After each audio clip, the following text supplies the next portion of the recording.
6. Waste tax.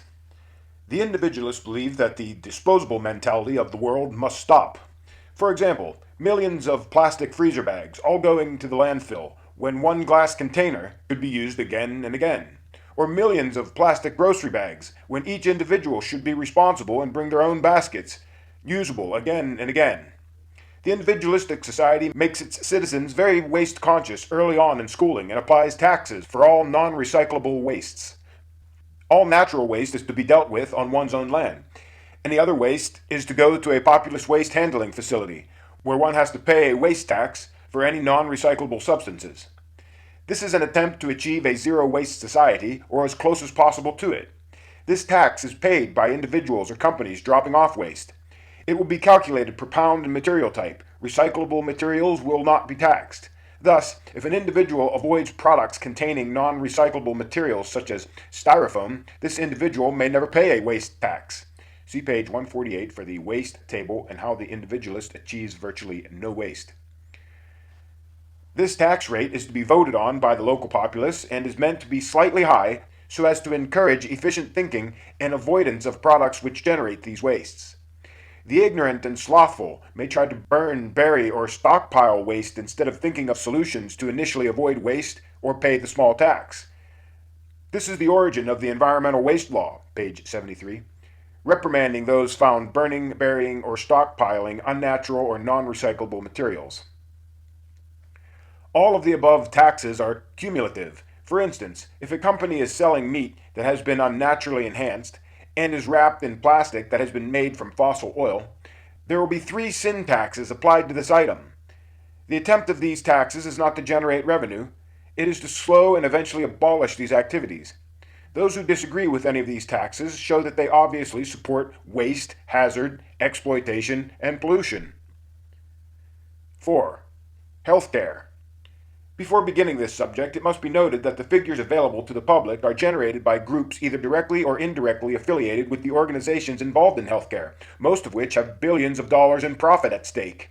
Thus, it is highly likely, but not factual, that these figures are either fully or partially falsified to bias all arguments into their favor. Nevertheless, the individualists shall use their figures and still prove the system faulty. The individualists accuse the entire healthcare industry of being so full with corruption, waste, fraud, etc., that if the true figures were known as to the total revenue versus the truthful and reasonable expenditures, the percentage of squandered funds would be staggering. A. Breakdown. The total U.S. healthcare cost was $1.988 trillion. These are 2005 figures. 0.9 trillion of total income tax collected in 2005 went to healthcare. The U.S. population is approximately 300 million people, a third of which are children. 59% of the population has private health insurance, assuming 39.33 are adults. 26% of the population, 17.33% adults, has taxpayer-paid care. Some wrongly call it government insurance. And only 15%, 9.99% adults, have no insurance. Of the total population, approximately 5% are unemployed and 5% cannot work, disabled, early retired, etc. And 7% are retired.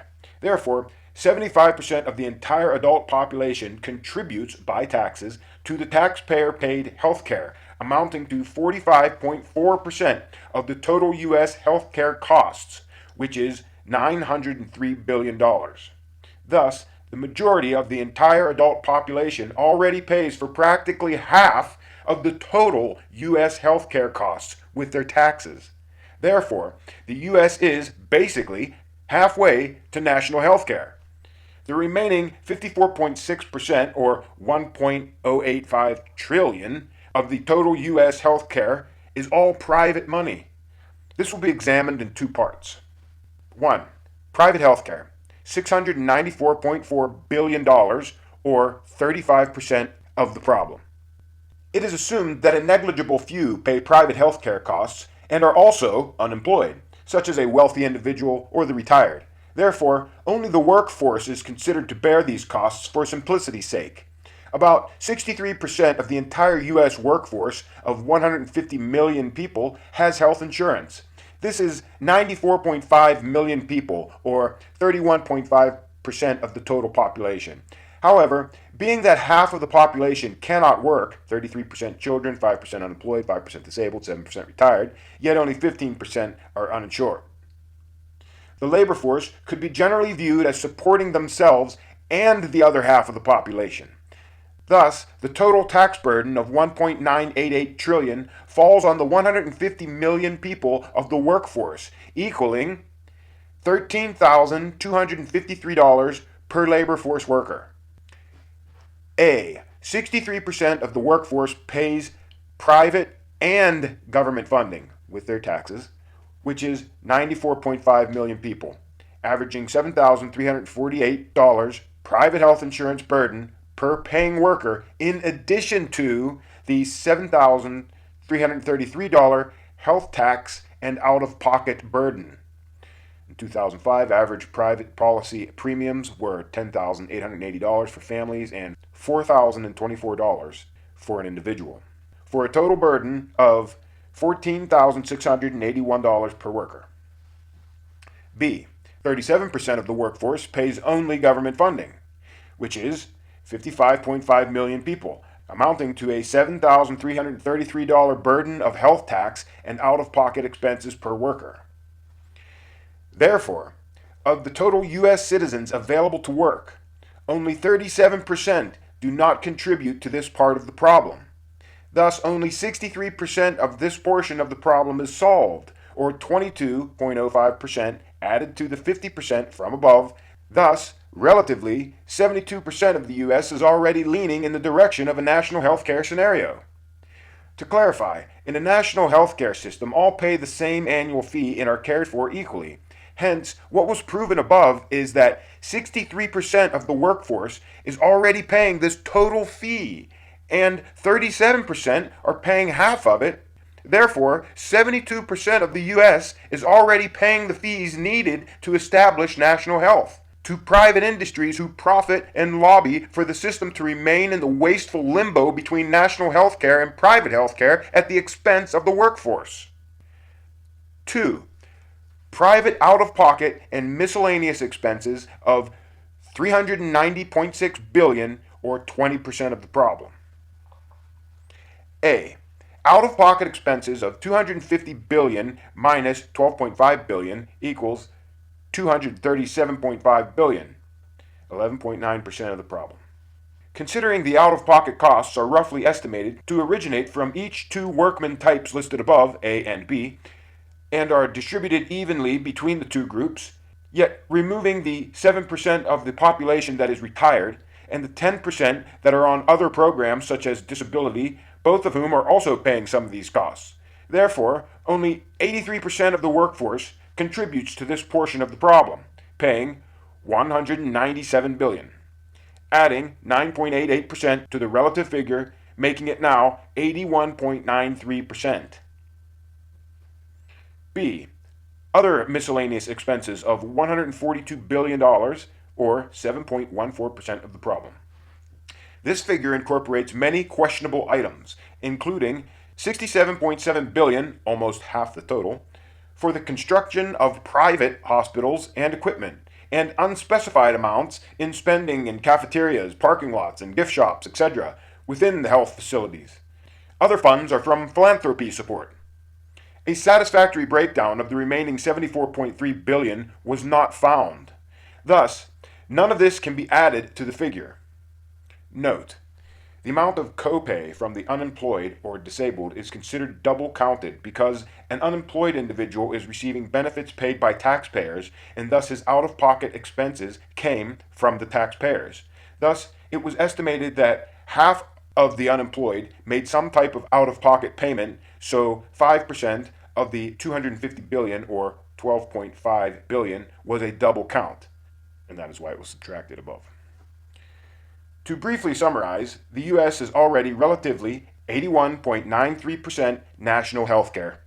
100% of the workforce already pays out enough taxes to support a $903 billion health care program, and pays enough out-of-pocket expenses to support a second plan of $197 billion.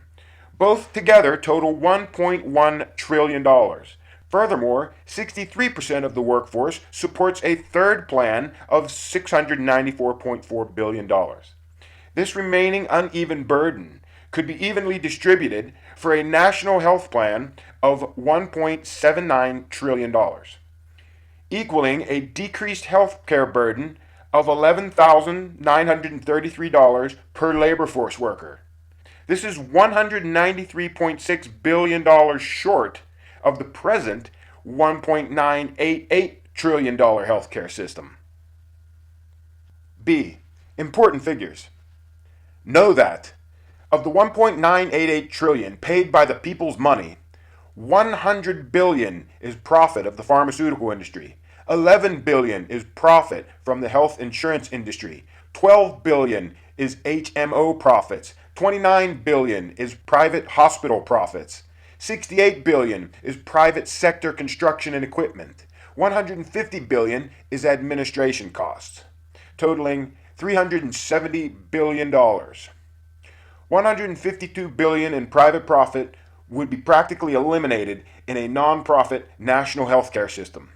An estimated $150 billion would additionally be saved on administration costs alone by the superior efficiency of central organization, while at least $68 billion would be added to the public health assets annually.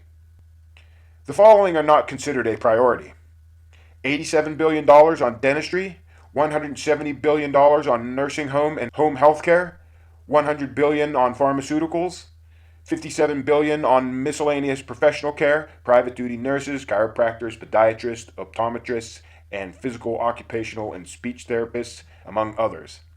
$52 billion on non-traditional sites, community centers, senior citizen centers, schools and military field stations.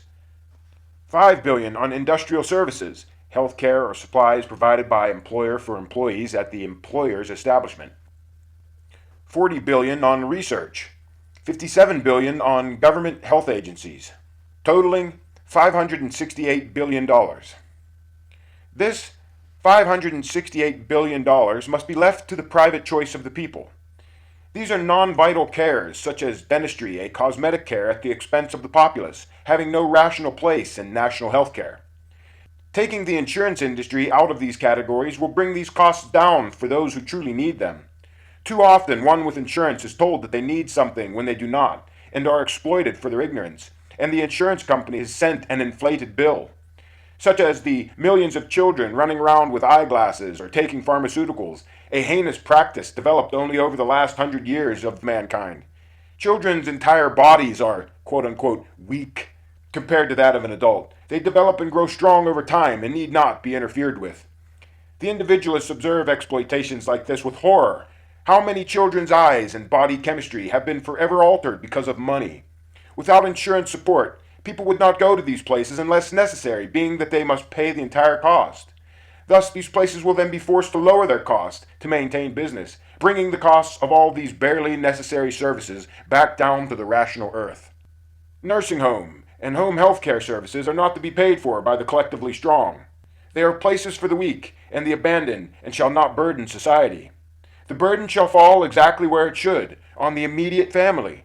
This shall assist all to make better preparations for the future, and maintain better health deep into their later ages, while encouraging the youth to assist the assurance thereof.